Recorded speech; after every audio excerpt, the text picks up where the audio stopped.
Bon dimanche, une journée vraiment dominicale dans vos familles.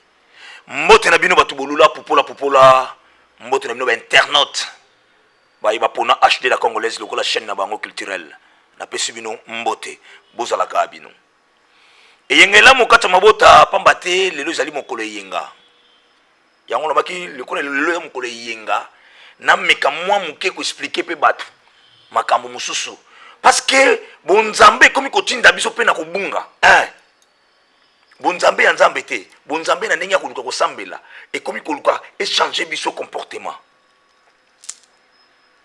ndeko nanga qui te dit que ce qu'on a programme ya musala babengo na musala oyo bakelo na ke musala te po na aucune église. Malheur à toi. Motenayo HD la Congolaise TV, Espérance Bongo. Pourquoi pas toi, Piranson Bendo Mpungu, le sponsor de cette émission. Le sponsor, c'est toi. Kobunga, pema ngomba to kosambela e komi profit abatu koluka kokabola bango na ba famille na bango. Kosambela e komi profit ya koluka kokosa batu bakabwana na ba famille na bango. Ndeko nanga nana yebisio ke so boza na urgence na famille olobake ngana zano na makambo na prière. Autant la Bible bien tiens. On dit la famille est sacrée. La famille est sacrée. Ne vous trompez pas. Au que ça la bouzo bate, bouquet peut-être arrangement ya famille. Bouquet makambo ya famille. La famille est sacrée. Au utina li bota. Au poni ko sa la ndame pa utina li bota. Confondons pas. Bakosa bino te na ba parole na l'église to komi koyoko bakosa batu. Ba komo luka même ko kabola bino na mabota. Et puis bino moko komi ko kosela ba église makambo. Bande konanga to changer. Changeons nos comportements. Totika kokosela ba église wa problème. Totika kokosela nzambe makambo. Comment se fait-il, il y a une invitation de la famille? Parce qu'on invité Kiboya tout ça dans les Kamboboy. Yo le baté, le moyen tout le monde a été pour toi qu'une église et pour toi un séminaire. Séminaire est très important que la famille. Séminaire est très important que la famille. Le kuta, au kosi, dans la Bible nous malam. La famille est sacrée. Ndeko na yo abengisi yo to alobi mama yakana bana papa yakana bana nazana ma manifestation awa yo lobaki toza na campagne toza na soki séminaire mais mama tuti kokosela nzambe makambuko tuti kokosela nzambe makambo lié ya famille et l'équipe campagne lié ya famille je te le dis soko za pasteur ya malamu kene kotuna ya webisa yo. Ce qui ont dit qu'on colle s'abonner qu'on a famille, on croit qu'on colle s'abonner qu'on église en n'engagé. On croit que l'église n'est comme famille na yo. Na sala makamyo sur l'église. Péché devant Dieu. Oza ko loka.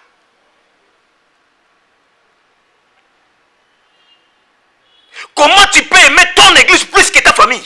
Comment? C'est du mensonge. Église, je ne parle pas de l'église qui est le corps du Christ, mais je parle de l'église, la maison, là où on se réunit. Plus que famille na yo. Mais c'est quel péché ça? C'est quel péché? Voilà pourquoi on a comment on a qui pasteur à côté na bis on a gozala nga na côté na pasteur. Ozo pesa biso civisme to lingoteya. Pour na bato pour comprendre mon enfant ni comprendre o kata pasteur pourquoi mais pasteur tout quinois ou congolais et chrétien qu'il soit musulman ou nani a une parole de Dieu a une combo à Jésus c'est les recommandements de Jésus to yebi mais ce qui nous manque c'est le civisme. Comment associer la parole de Dieu et le civisme? parce que sans civisme atote imutu azana ngome yokate. Voilà pourquoi dans quatre églises alléluia alléluia son pasteur à lobby. Dites amen amen. Mais pendant la semaine, il n'y a pas de chrétiens. Pendant la semaine, on ne voit pas de chrétiens. Pour la qui c'est civisme, on a accès à l'ingali botate, on a qui c'est n'inga kozala liboso amboka na été, on a accès n'inga kolingali bota ya yemo côté. Comment respecter les autorités? Comment respecter les adultes? Comment bazalaka na quartier? Comment ko fanda na ba voisin na lupango? Soko la qui cité zéro.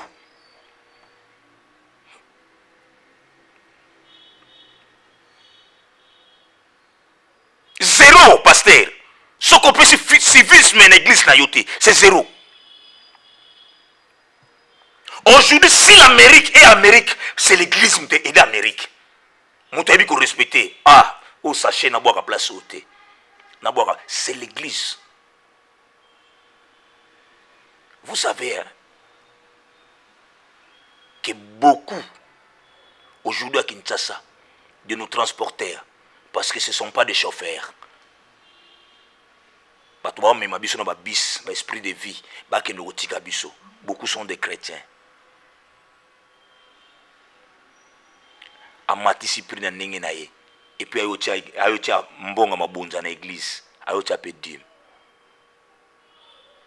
Nzamba ebi angote. Oleksa ngonga na yo. Comment yo ndeko? Obota mwana libota. Ozana katana yo ozana mama na ozana ndeko na yo. Olinga église plus que vango. Ataba union na libota. Atoza na problème na libota. La famille est sacrée. La famille est sacrée. Balobi na yo te o saboter nzambe. Balobi na yo te o négliger nzambe. Mais pendant que la famille a quelque chose, famille a une deuil, famille a une fête, famille a une organisation mogoboy. Sache-le que ezali sacré. Makambo nyonso eza na kata libota.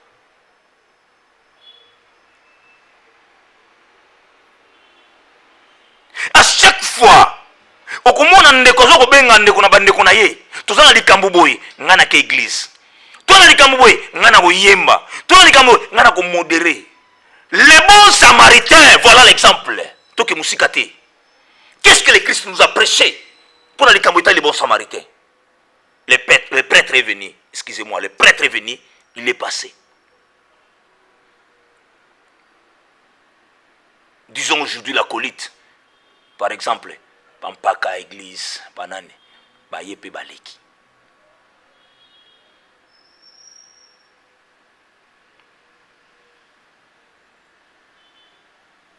Un samaritain, à l'époque, on les considérait comme des pécheurs. Un samaritain aïe, à moni mutaza kokwea. Aki ne kutu mbongo na ye. Ye kutu ne muta mbongo ti. Encore tika pa na retard ya cop na ye. Ye na ko tika. Ndeko lali wana. Pour que ne cop ne ko beba. Yo eza église. Église ezalaka église. Église ezalaka wato kutaka yango kaka. Baleki. Mais o ado ke ne cop.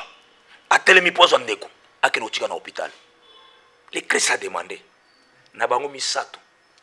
Nana sali malam. Tout tika koko c'est la église pas problème.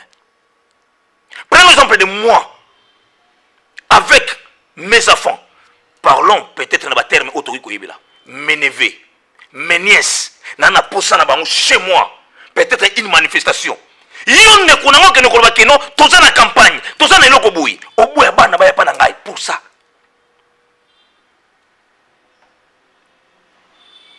Tant mosusu pe ba okene église, on nyoso ba kote ya eleki nango ekei.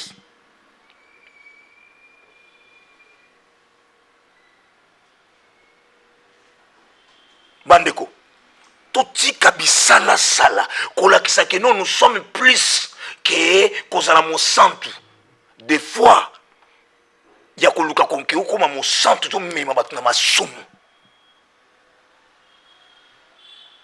La famille est sacrée. Bino bandeko mabota, oyo bolinga ko sangana na famille te, ba raison toujours na église, na pesi bino mbote. Mbote na bino. pasteur ayebisa yo te po azanga eloko ya kosala mikolo na mikolo alingi boyaka na église alingi te omonaka libota na yo osanganaka na famille na yo amemo na kobunga. Famille eza sacré, n'oubliez pas.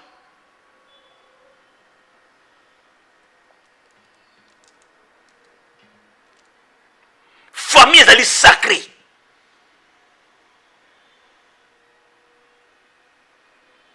La force est du Père, du Fils et du Saint-Esprit. La famille, voilà pourquoi on dit cette famille, on lui parle que Bazali c'est Nzambe Moko. Quand on est unis en famille, c'est la force. Munguna okotate. Mais ce qu'on commis qu'on lukata mususu ke o kabola bana na yo na bandeko mususu o mema na libunga.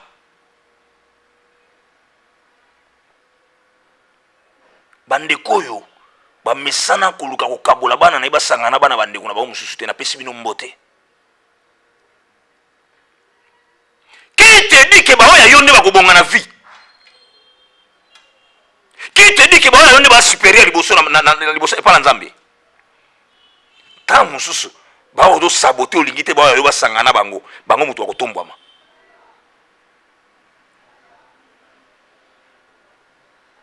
Tope santan na ba famille, tope santan na libota, to luka bana ba sanganaka ba yebanaka, c'est ça.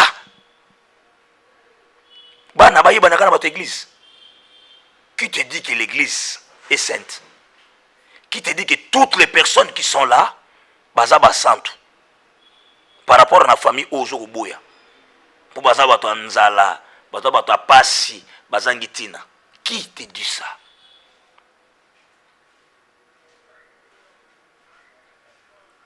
Ce qui oyo azui amesana na oyo te azo makasa ko benda ita ce qui mona oyo koto azui oyo koto azana eloko oyo kokate parce que baza unité et qui te dit que kaka oyo ne muta kozwa oyo kozwa te. Voilà l'exemple. Mes frères et sœurs, sachez très bien que la famille est sacrée.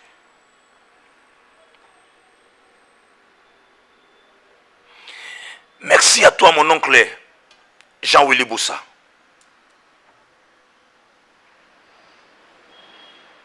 Jean-Willy Boussa, merci à toi. Osali makasi pona koluka ko sangisa famille Mboulé esika moko, c'est ça.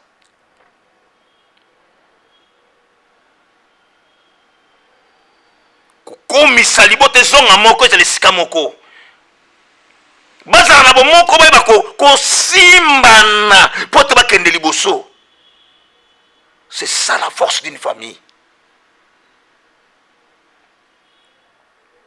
Bino mabota o église kosa bino. Est-ce que église wana ye moko mutu wana na famille ne pe bakabona mais faut ko ba bakabona pona nini? Soki moto akola na molimo ko kabona na bato yango ko tika nango fini mobima akolinga pete ke bino bozala malamu na famille na bino. Tout ce que c'est l'église problème. To pesa église va problème ité. Eza biso mité manabiso.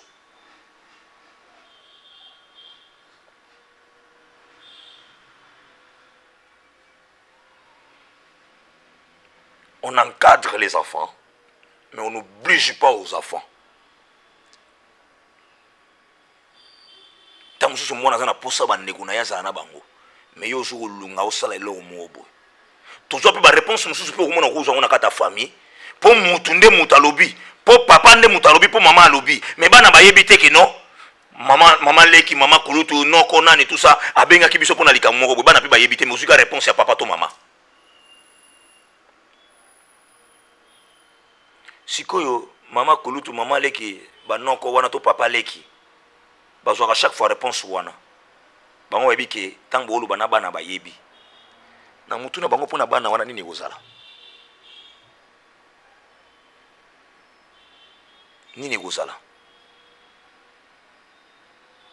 ndeko na ngai ya mobali ndeko na ngai ya mwasi famille et la sacré kusala kama siki na famille te.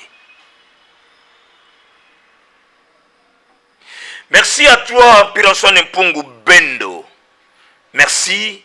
Nandeng ozo soutenir biso pour tes missions. Oyo ezalaka mokolo na mokolo. Soyika ka technique te. mais chaque jour pour nos émissions ce qui au monde émission côté de temps sous technique bobi Kinshasa na biso ndenge ezali na problème ba courant makambo ndenge na ndenge ba embouteillage mutu temps musu ni ko ya technicien ya pour monter akangami na embouteillage esali ndenge wana. Merci à toi la grande dame Espérance Ebongo mama culturelle na pesi mbote sikozali mbote na yo mo VDG de Rikaman tema Marie Claire ya nganda bozala kabino légende bovi katai fomba na pesi mbote isikozali pesa mbote pe na mama Julienne mama sociale abenge mama passa pourquoi pas Afadili Kasi bino bato na niveau ya sud mon vieux Kemo on a gagné si Kemo mondonga mon vieux zo ayo mbote pe ngwana pesi mbote petit à petit ba komo se zo ya to bananga toujours ko pesa ba mbote mbote na yo Charlène Mbadou po bino bozala ka bino na bosanante hein mbote na le prince Tony Banga na pesi mbote Mike Konjo na pesi mbote Levi Machaka innocent na pesi mbote et mauvais du sang mon aîné Minga Zakari Mangoto na pesi mbote et à toi mon beau frère champion Impact Kitenge avec Nadine Bibi na musike sika bozali na pesi bino mbote bozala ka bino mbote na bino nyonso o bolinga ka biso tozala zala Marusu Seke na pesi mbote Chico Kato na pesi mbote nani natangi ko mbote pona loba révolution culturelle mo na pesi bino mbote ozala ka bino IBCT Mobimba je vous salue à Saka et particulièrement à Saka Léopold na pesi bino mbote tikate bozala ka bino ba comédien nyonso ya Congo et particulièrement celle de Lukunga na pesi bino mbote tika bozala ka bino base Antoinette Nsamba base Mofleri ya maman ministre Antoinette Samba na pesi bino mbote tika bozala ka bino force zala. Quant à moi et à mon équipe technique tolingi toloba mingi susute tolinga bino mingi to pesi bino ka mbote bozala ka bino allez bye.